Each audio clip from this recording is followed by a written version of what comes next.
जान है, ये देश की शान है, आखिर कोई कैसे इसका अपमान कर सकता है। नमस्कार, मैं साक्षी, आप देख रहे हैं इंडिया 24/7 लाइव टीवी।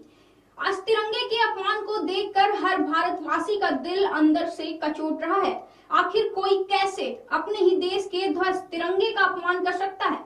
ये वीडियो आप देखिए, फिर हम आपको बताते हैं इसकी पूरी कहानी। ये वीडियो कहीं और का नहीं बल्कि हमारे ही भारत देश का है। भारत देश के उत्तर प्रदेश राज्य के जाने माने इलाके बुंदेलखंड झांसी का है। ये वीडियो कल से ट्विटर पर ट्रेंड कर रहा है। कई नेताओं ने इस वीडियो को ट्विटर पर साझा किया है, जिसके बाद इस मामले में पुलिस ने पड़ताल करी और इस बात की पुष्टि हुई कि ये वीडियो झांसी का है, जहां एक युवक तिरंगे से तरबूज को साफ करता नजर आ रहा है। तिरंगे के इस अपमान से आज देश भर में सवालों का माहौल है कि आखिर कैसे कोई तिरंगे का अपमान कर सकता है। और ये कोई ऐसा पहला मामला नहीं है तिरंगे के अपमान का, बल्कि इससे पहले भी कई बार तिरंगे का अपमान होता आया है। सबसे पहली और बड़ी बात यहाँ पर ये है कि हम इस देश के नागरिक तो जरूर हैं, पर इस देश के ध्वज तिरंगे का सही इस्तेमाल और तरीका ये सब हमें नहीं पता होता। हम ये तो जानते हैं कि हमें अपने देश के तिरंगे का, किसी भी देश का तिरंगा हो, उसका सम्मान तो करना चाहिए, पर उस सम्मान का क्या तरीका है, कैसे हम उसका अपमान करने से बचें, ये हमें नहीं पता होता। आज हम आपको तिरंगे से जुड़ी कुछ जानकारी बताएंगे। सबसे पहले तिरंगे को फहराने से शुरू करते हैं। आपको बता दें कि 26 जनवरी 2002 विधान पर आधारित कुछ नियम और विनियम बनाए गए हैं कि ध्वज को किस प्रकार से फहराया जाए।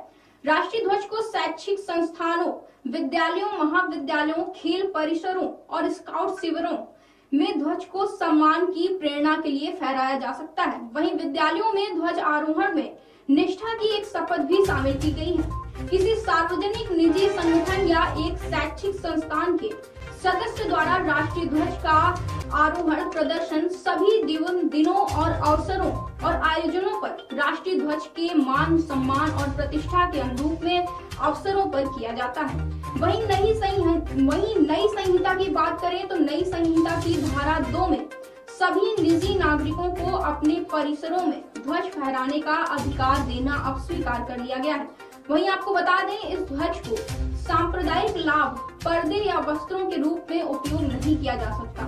जहां तक संभव हो, इसे मौसम से प्रभावित हुए बिना सूर्योदय से सूर्यास्त तक ही फहराया जाना चाहिए और इस तिरंगे को फर्श या पानी से स्पर्श नहीं कराना चाहिए।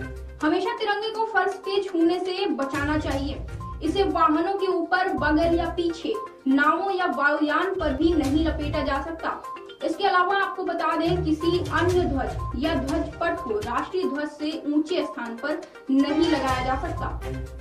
अगर कोई ऐसा करता है तो इससे भी तिरंगे का अपमान होता है। कई बार ऐसा होता है कि तिरंगे से ऊपर हम कोई झंडा फहरा देते हैं तो इससे भी तिरंगे का अपमान होता है। देश का तिरंगा सबसे ऊपर ही रखा जाता है, उसका स्थान सबसे ऊपर है। वहीं समस्त भारत में राष्ट्रपति, उपराष्ट्रपति, प्रधानमंत्रियों की मृत्यु पर झंडा आधा झुकाया जाता है। लोकसभा के अध्यक्ष या भारत के सर्वोच्च न्यायालय के मुख्य न्यायाधीश के शोक के समय भी झंडा दिल्ली में झुकाया जाता है और केंद्रीय मंत्रिमंडल मंत्री के समय दिल्ली में और राज्य की राजधानियों में भी ये झंडा झुकाया जाता है। यदि किसी गणमान्य अतिथि के मृत्यु की सूचना दोपहर में प्राप्त होती है और अंतिम संस्कार नहीं हुआ होता तो दूसरे दिन भी झंडे को आधा ही फहराया जाता है और अंतिम संस्कार के स्थान पर भी तिरंगे को सिर्फ आधा फहराया जाता है।